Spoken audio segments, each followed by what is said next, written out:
Әлем оқу ғимараты, ал бізге берілетін сабақ махаббат.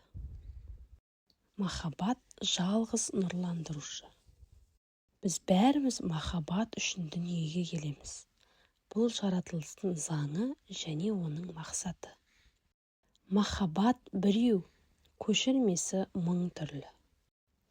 Махаббатты өлтіру адамзаттың соңғы күні. Махаббат үшін өлу, өмір сүру деген сөз. Махаббат түсіністік кілті. Махаббат жанымызды тыныштандыратын Құдайдың тілі. Махаббатқа жетпейді өлең жырдың өресі. Махаббаттың өзі ғой өлеңдердің төресі. Махаббат өмір сүруге құштарлық.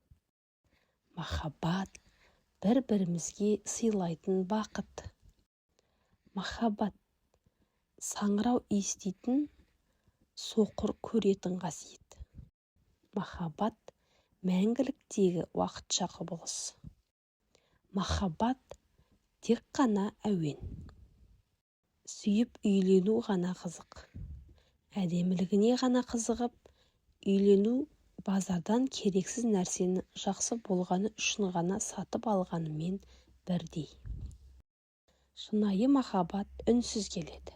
Өйткені шын сезім алдымен сөзбен емес, іспен білдіріледі.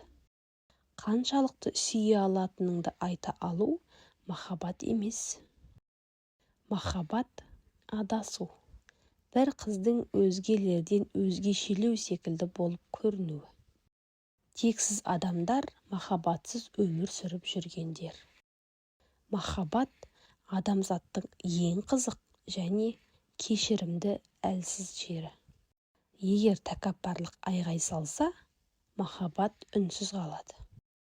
Махаббат күн сайын дәлелдеуді талап ететін теория. Махаббат екінші рет дүниеге келу. Сүюдің сырын көзден көрме, көңілден ізде. Білгің келсе сүйер я сүймесін, ашып қара көңілін күймесін. Шын сүю өзіңді мүлде ұмыту. Махаббат кәріні жас, алысты жақын ететін ұлы күш.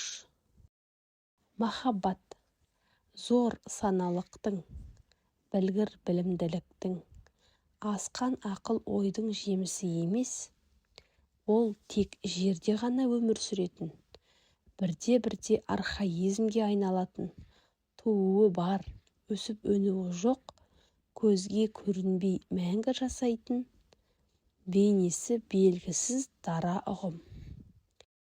Махаббатсыз дүние бос.